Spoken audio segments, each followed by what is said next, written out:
Okay, so we did, may all sentient beings be dissatisfied with worldly phenomena. This is the prayer of the Bodhisattva when seeing someone sad. And then the next one is, may all beings win the bliss of a Buddha. This is the prayer of the Bodhisattva when seeing somebody happy.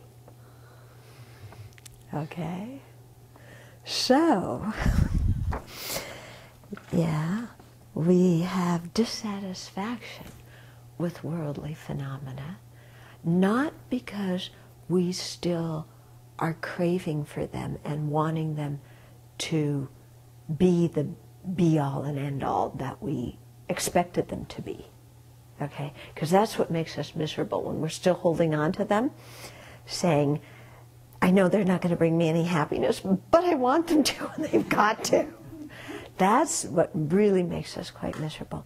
So we have to give up that craving for them and that expectation that they're going to come through with any kind of happiness, and instead turn the mind to seek the bliss of a Buddha. Okay? And so the bliss of a Buddha is a completely different kind of happiness. So they say, I have no idea, but what they say is, you know, I mean, it's a completely different kind of experience than sense pleasure happiness. Because as we've talked about, sense pleasure happiness is called the dukkha of change. Why? Because it isn't by its own nature happiness, because if it were, the more you did it, the happier you would be, but the more you eat, the fuller you get, and the more uncomfortable you get. And it's like that with any sense pleasure, okay? Whereas the bliss of a Buddha doesn't transform into something uncomfortable after a while, okay? So the bliss of a Buddha, you know, it goes along with a Buddha's realizations of body, speech, and mind.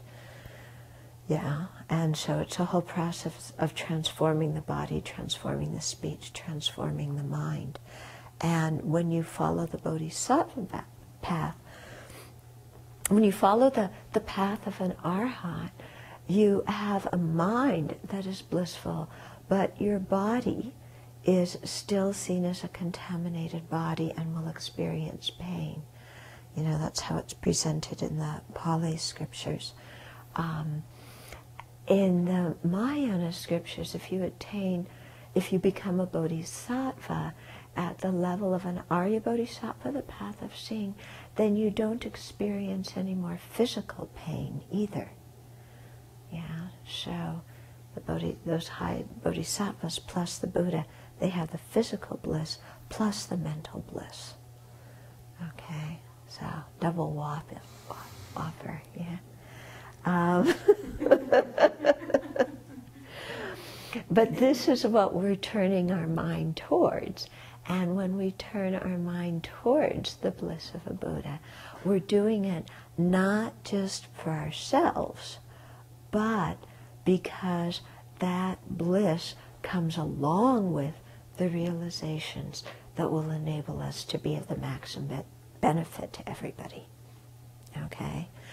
And so here we see quite clearly, you know, that, I mean, a Buddha, and I'm saying this for the mind that still has this old remnant left over that, you know, happiness is bad and I'm sinful if I feel happy or, you know, pleasurable. Here we see quite clearly, no, a Buddha, these high-level bodhisattvas experience this incredible level of bliss.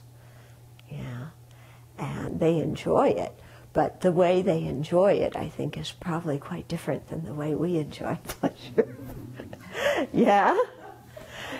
Because as we've been talking about, when we enjoy something, there's this, you know, attached to it. And so not wanting it to end, wanting it to get more, dissatisfied that it wasn't good enough. But the way the Buddhas have it is just this experience of bliss that doesn't decline at all. So to get that experience of bliss, we have to go through the dissatisfaction with worldly pleasure. It's like, you know, to get out of prison, you have to get fed up with prison. You know, to want AAA grade happiness, you have to realize the faults of single grade happiness, you know, single A happiness. Okay? But that's what we're all going for, aren't we? And so it's possible, and there's beings who have attained it, and they've described to us the path to follow, and if we follow that path, we'll end up with the same result.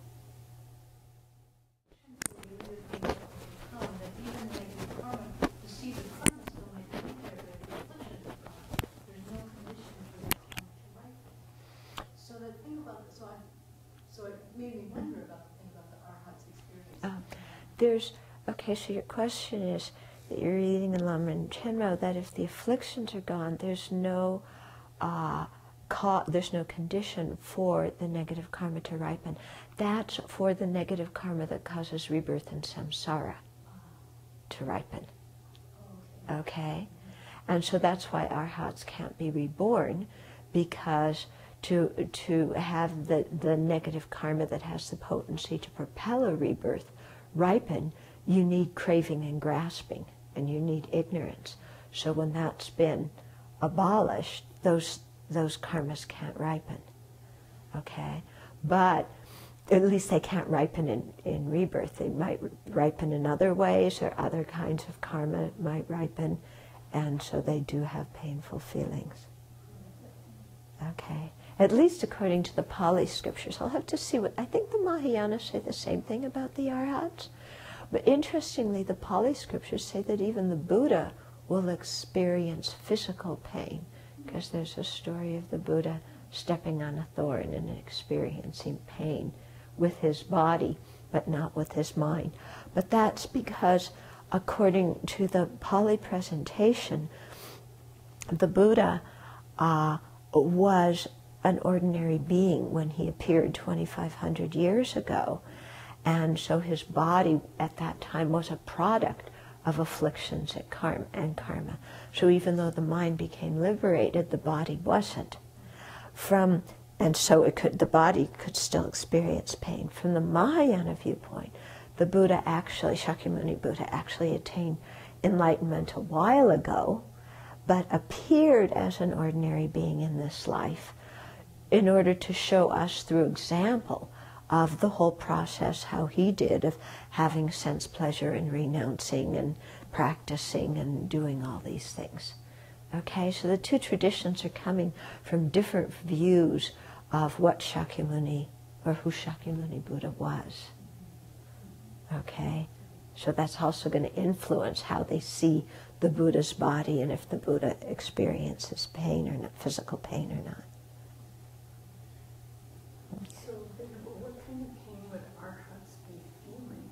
Well, if they stepped on a thorn, something like that. It's physical pain. You know, if somebody swore at them, they wouldn't feel pain because of somebody criticizing them, because that's mental pain. Yeah, it would be physical pain because the body is still considered a true suffering. Whereas when you reach the state of an Arya Bodhisattva, then you have the ability to manifest many, many different bodies. Okay, and so because of I think it's because of your merit you don't experience physical pain, because of your wisdom you don't experience mental pain. I think that's how it is. Yeah, sounds good, huh? Yeah. But even the lower level bodhisattvas, if they have physical pain, then they would practice as it tells us to practice in the Lama Chupa, to see it as the ripening of negative karma, you know, and therefore, you know, say, good, I'm glad this is happening. And in that way, you might have physical pain, but you don't have the mental pain. And if we look at our experience, mental pain is a huge one, and mental pain really increases the physical pain, big time.